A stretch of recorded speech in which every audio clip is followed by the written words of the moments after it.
Har bir yosh bolakay futbolga qadam qo'yar ekan, odatda unda ikkita maqsad bo'ladi. Birinchisi o'zi sevgan ishda eng zo'rlardan bo'lib, orzulari tomon intilish. Ikkinchisi esa oilasini moliyaviy jihatdan ta'minlab, ular faxrlanadigan inson bo'lish. Lekin bu hayot va unda ba'zida istisnolar bo'lib turadi. Virgil van Dijk nega libosiga o'z familiyasini yozdirmaydi? Dele Alli nima sababdan juda erta so'ndi? Ishlari yurishmasin deb o'z onasi tomonidan sehr jodu qilingan yulduz kim edi? Pol Pogbaga uning akasi tomonidan qurolli hujum uyushtirilgani rostmi? Aynan bugungi sonimizda shu kabi savollarga javob izlaymiz. Bu futbol faktlari. Videoning aynan shu qismida unga like bosib, kanalga obuna bo'lib qo'ying, chunki keyin unga qiziqib ketganingizdan bu ishlar esdan chiqib qolishi mumkin.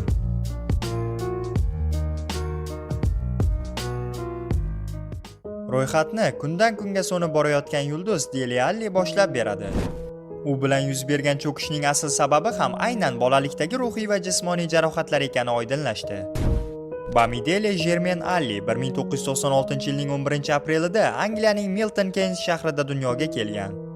Delening otasi nigeriyalik biznesmen Kehinde Alli, onasi esa britaniyalik ayol Denise Alli bo'lgan. Bola tug'ilishi bilanoq uning otasi Amerikaga ketib qoladi.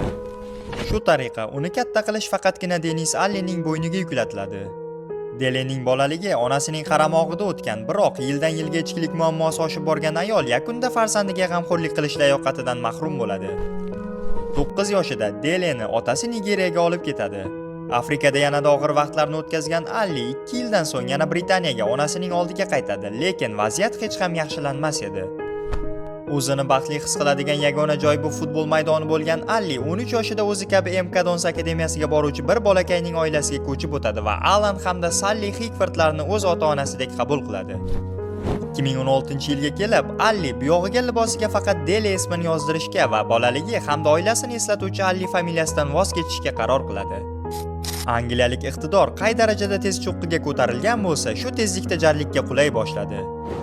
Ko'pchilik undagi muammolar aslida nima ekanligini tushunmasdi. 2023-yilga kelib esa Dele Alli Gary Neville'ga intervyu berdi va barchasini ommaga oshkor etdi. Onam meni yaxshi ko'rardi, lekin u alkogolga qaramadi va menga g'amxo'rlik qila olmasdi. Uyda o'zimni xavfsiz his qila olmaganman. 6 yoshimda onamning bir tanishi menga jinsiy tajovuz qilgan.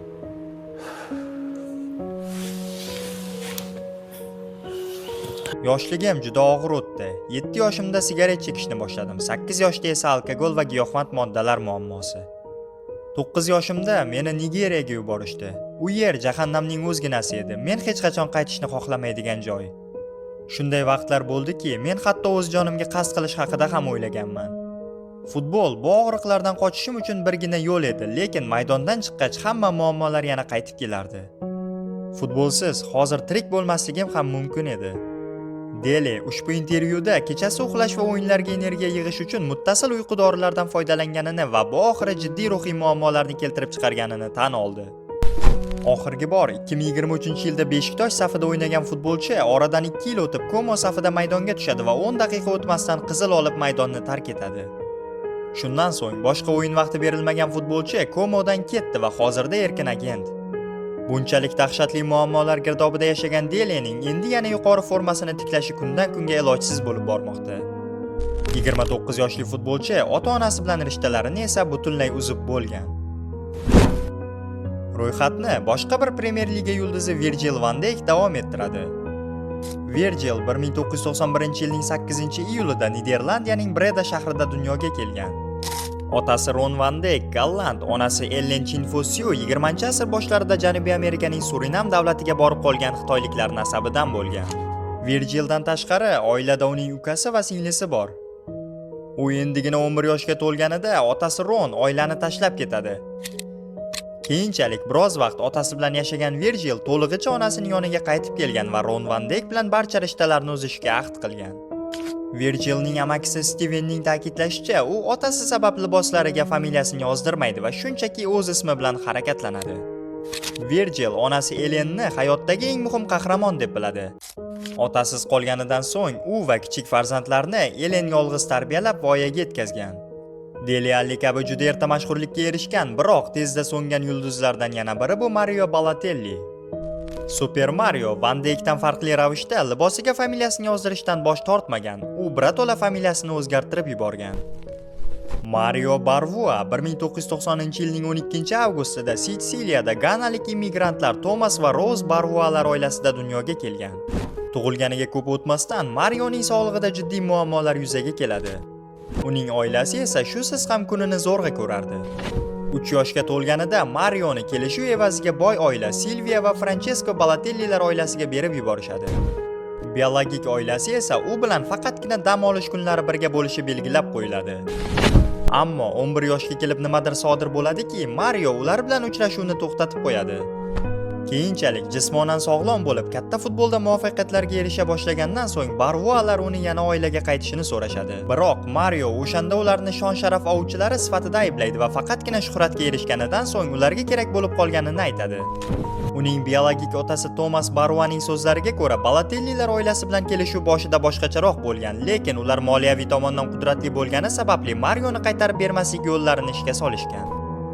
Mario 18 yoshga kirganida Italiya fuqaroligini olishga muvaffaq bo'ladi.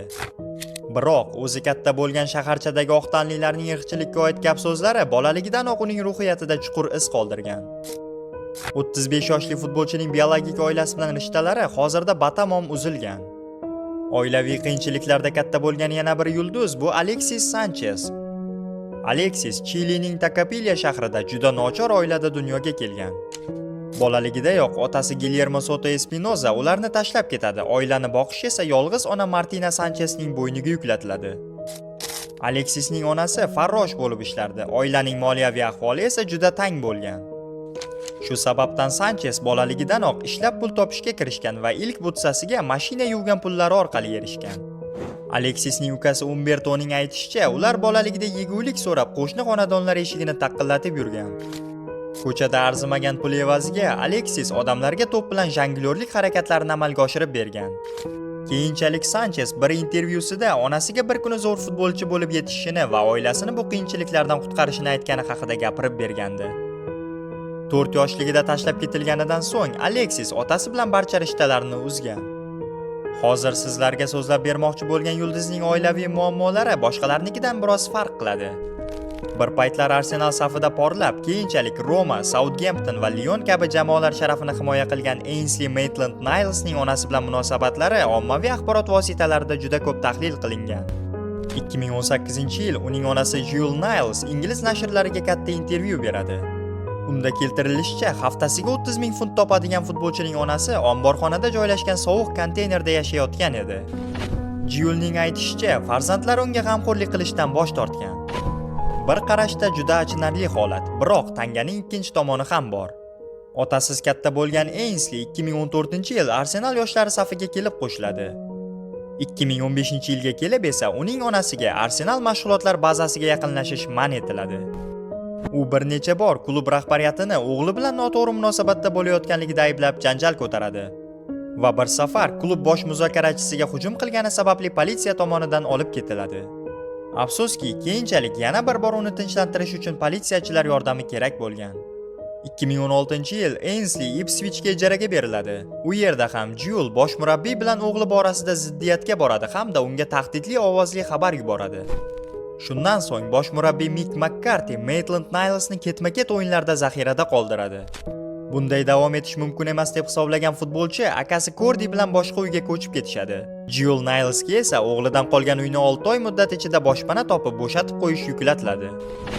Onasining aytishicha, boshida Ainsley unga kichik moliyaviy yordamlar berib turgan, keyin esa sekin-asta rishtalarni butunlay uzib yuborgan. Manbalarga ko'ra, futbolchining bunday yo'l tutishiga onasi tomonidan uning karyerasiga solinayotgan xavflar sabab bo'lgan. Hozirda ularning yarashgani yoki yo'qligi haqida xabarlar mavjud emas. Memphis Depayning libosiga faqatgina ismini yozdirish ham aynan oilaviy muammolar bilan bog'liq. Memphis 1994-yilning 13-fevralida Niderlandiyada dunyoga kelgan.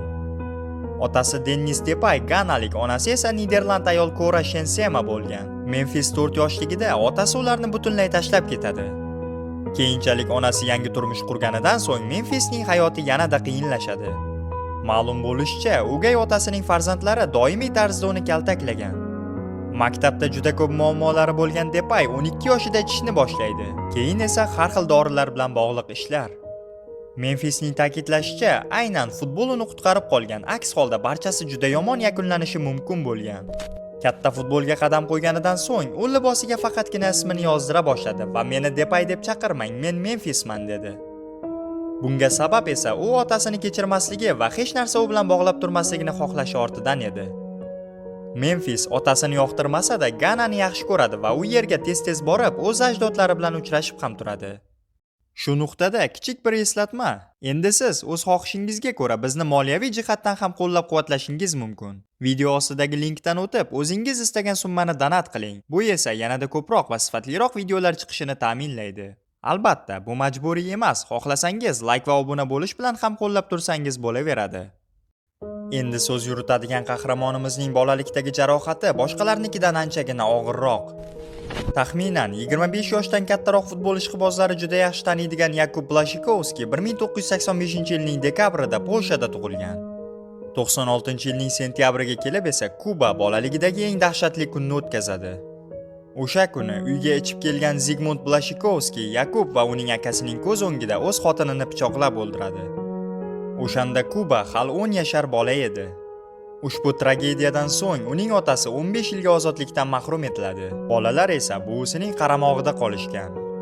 Bu holat ruhiyatida juda chuqur iz qoldirgan Yakub ancha vaqt futbolni tashlab qo'yadi. Biroq uning baxtiga tog'asi sobiq futbolchi Yeji Brzechek uni yana futbolga qaytaradi va tarbiyalay boshlaydi. Shonli karyerasi davomida Borussia Dortmund va Polsha futbol afsonasiga aylangan Kuba o'sha voqealarni shunday eslaydi. 10 yoshimda dadam, akam va mening ko'z o'ngimda onamni pichoqlab tashladi. Men hech qachon bu nega sodir bo'lganini tushuna olmay o'tdim.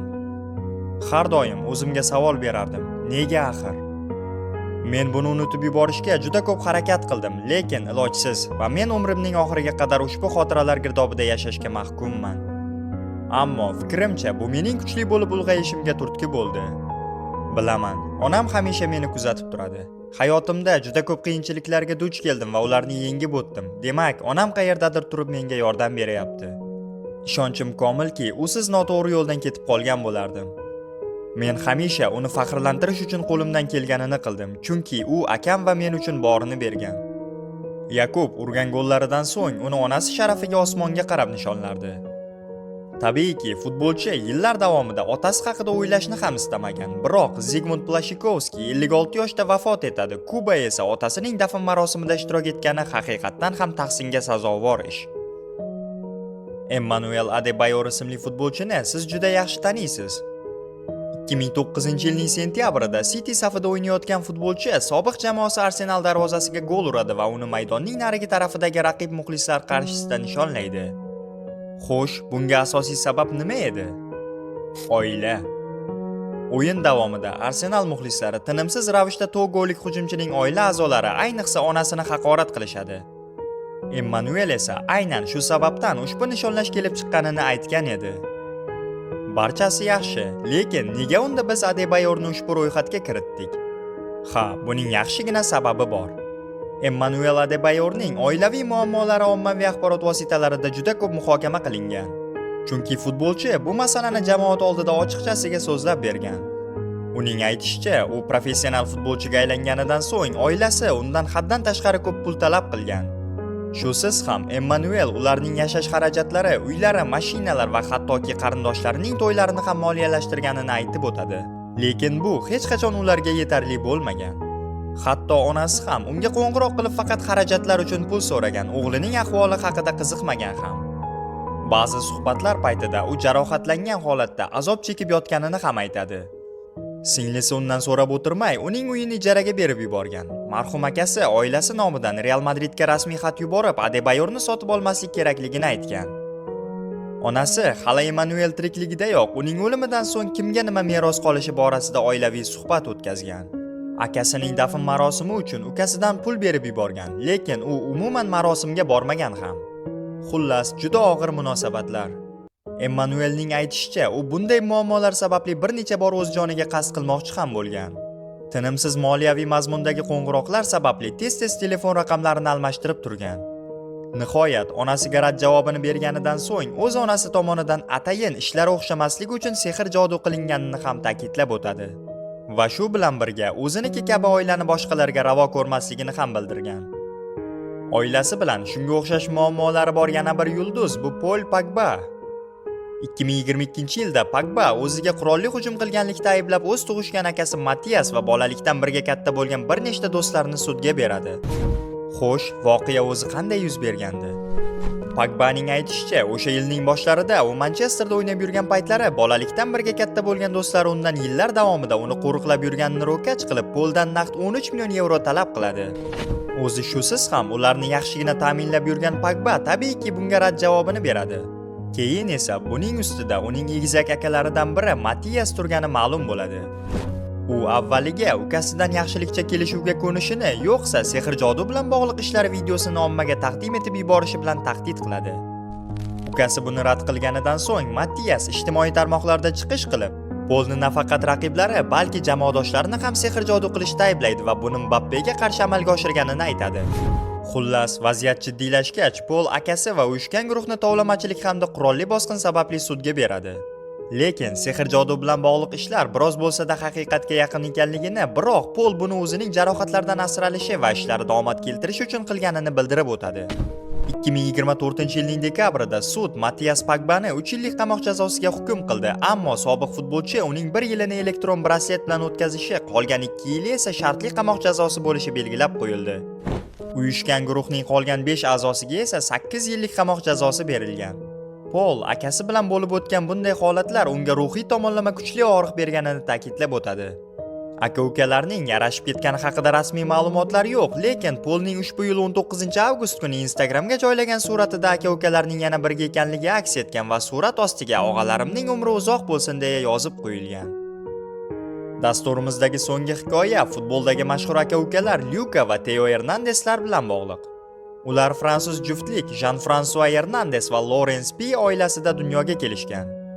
Jean-François sobiq futbolchi bo'lgan.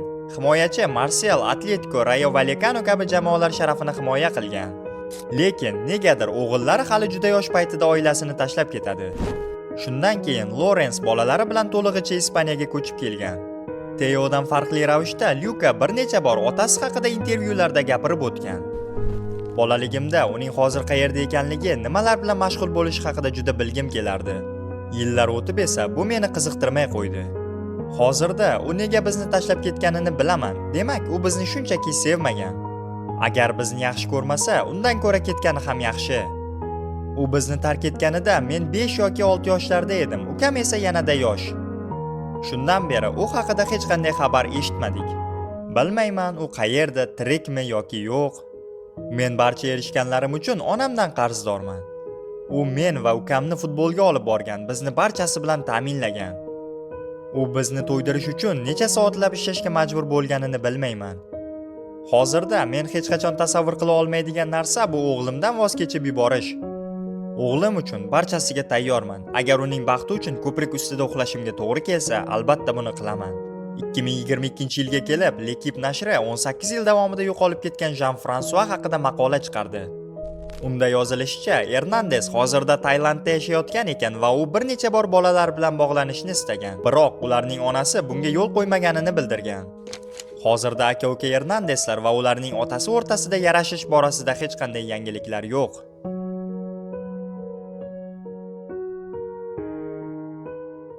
Mana yana bir dasturimiz o'z nihoyasiga yetdi. Xayrlashuv oldidan o'sha muhim eslatmalarni yodga olamiz. Videoga like bosing, uni yaqinlarga yuboring, kanalga obuna bo'ling. Xohlasangiz, video ostidagi havoladan o'zingiz istagan summani donat qilishingiz ham mumkin. Bularning barchasi kanalning rivoji va bizning yaxshiroq ishlashimiz uchun motivatsiya bo'ladi. Bu futbol faktlari keyingi sonlarda uchrashguncha o'zingizni asrang.